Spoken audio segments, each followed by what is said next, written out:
If you're 68 and still working in Canada, there's a way to lose up to $8,900 of your old age security, and most people never see it coming until the letter arrives. Your paycheck, your CPP, and your OAS all get added together, and past one hidden line, the government quietly starts taking it back. Take Robert, a 68-year-old warehouse supervisor in Hamilton who worked one extra busy year for the money and got a Service Canada notice the next summer telling him his OAS was being reduced by roughly $2,000 over the following 12 months. He hadn't done anything wrong. He just crossed a line he didn't know existed.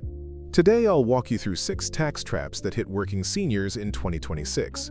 And stay with me until number 6, because that's the one most people get completely backwards. Number 1, and this is the big one, the OAS recovery tax, what everyone calls the clawback. Here's the mechanic, in plain numbers. For the payment year running July 2026 through June 2027, the line is $93,454 of net income. Every dollar above that, Canada takes 15 cents of your OAS back. Now think about what happens at 68 when you're still working. Say your job pays you $60,000. At a near maximum CPP of about $18,000 a year, plus around $8,900 of OAS. You're already over $86,000, and one modest RRSP withdrawal or a bit of investment income pushes you past the line. Cross it by $10,000, and that's $1,500 of OAS gone. That's exactly what happened to Robert. His one-time bonus of $11,000 tipped him over, and 15 cents on every one of those dollars came straight off his pension. The cruel part is timing. The clawback is based on last year's tax return, so a good working year hits your checks a full year later, when you may have already cut back your hours. The mistake people make is assuming OAS is untouchable because they paid in. It isn't.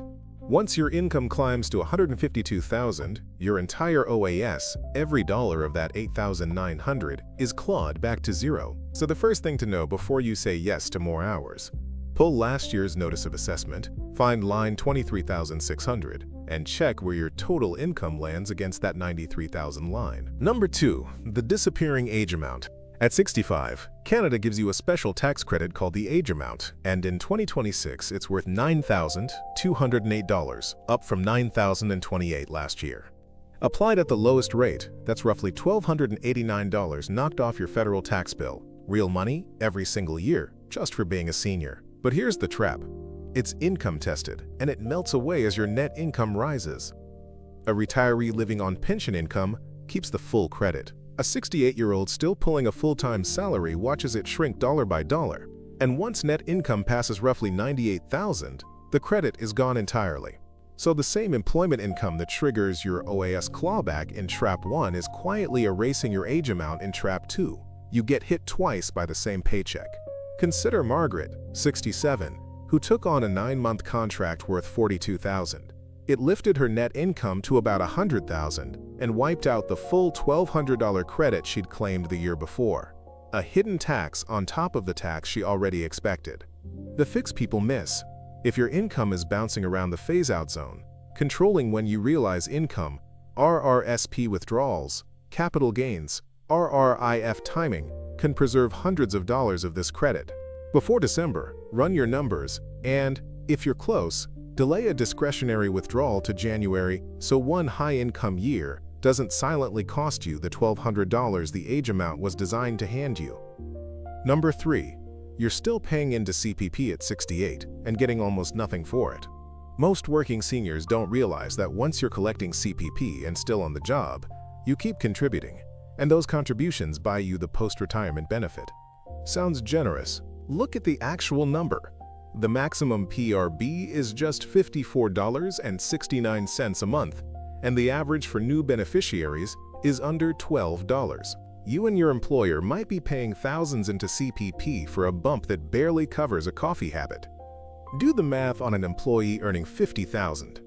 That's around $2,800 a year out of your own pocket in CPP. To buy back a benefit that might add $9 a month, you'd need to live past $100 to break even. Here's the part that saves you money. Between 65 and 70, you can legally stop. You file one form, CPT 30, the election to stop contributing, give a copy to your employer, and your CPP deductions end the first of the following month.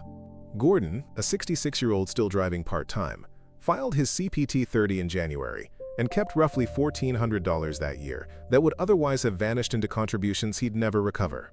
For a self-employed senior, it's even bigger because you're paying both halves, north of $3,000 on the same income. And a quick reminder before we go on, hold on for number 6, because it flips this whole work more, earn more idea on its head. But right now, trap 3 is simple. If you're 65 to 70 and don't need that $54 a month benefit, filing CPT 30 can put over $1,000 a year straight back in your pocket. Number 4, the marginal tax stack. When you're working at 68, your income doesn't arrive in one neat pile. Your salary sits on top of CPP, which sits on top of OAS, plus any pension or RRIF income. They stack, and the last dollars you earn are taxed at your highest bracket, not your lowest. This is where people get a nasty shock at tax time. Your employer withholds tax on your paycheck as if that job were your only income. It isn't. So not enough tax comes off, and in April you owe. Frank, 69, in Ontario, took a second part-time job for $20,000 and assumed the tax was handled at source, then got a bill for $4,300 in April because that whole $20,000 landed in his 43% bracket, while his employer had only withdrawn tax at the lowest rate. Worse, that top slice of employment income can be taxed at 40 cents on the dollar or more once you combine federal and provincial rates. And remember, it's also the slice triggering your OAS clawback. So the true cost of that last $10,000 of work can be 40% tax plus 15% clawback. Over half gone. The move most people miss. File a TD1 asking your employer to withhold extra tax on every check, or set aside a third of each pay in a separate account, so a working year never blindsides you with a 4-figure bill. Know your real take-home before you agree to the overtime. Number 5, the same year income pileup. This is the trap that catches careful people who did everything else right. It happens when several income events all land in one calendar year.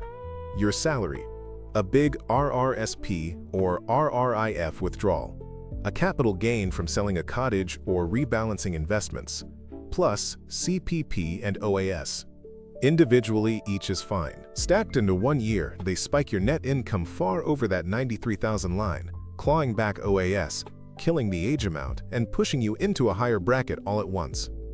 Picture Susan, 68, who sold a rental for a $40,000 taxable gain in the same year she earned $55,000 and drew $20,000 from her RRSP.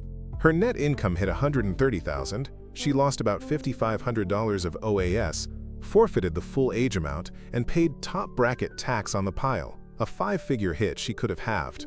Then, the next year her income dropped, and she'd wasted low bracket room she'll never get back. The fix is timing and splitting. If you have a spouse, pension income splitting lets you move up to half of eligible pension income onto the lower earning partner's return, dropping both of you under key thresholds. Spreading an RRSP withdrawal, say $20,000 a year over 3 years instead of $60,000 at once, keeps you off the clawback line.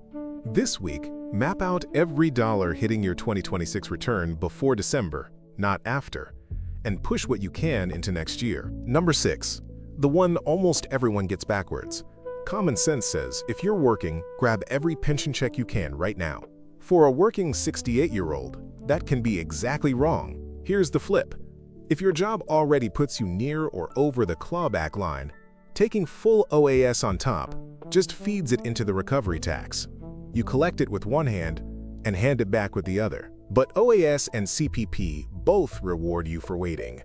Delay OAS and it grows 0.6% every month you wait, up to 36% more if you hold to 70, turning an $8,900 benefit into roughly $12,000 a year for life. Delay CPP and it grows 0.7% a month, up to 42% more at 70. Take two brothers, both 65, and both still working full-time.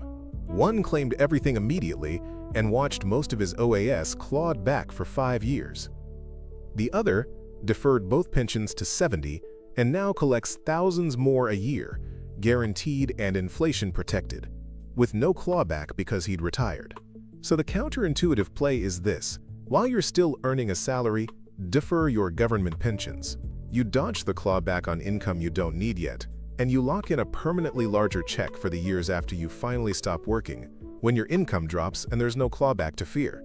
The people who claim everything the day they turn 65 while working full-time often end up with less lifetime money than the ones who waited. That's the move most seniors get exactly backwards. So here's your one step this week.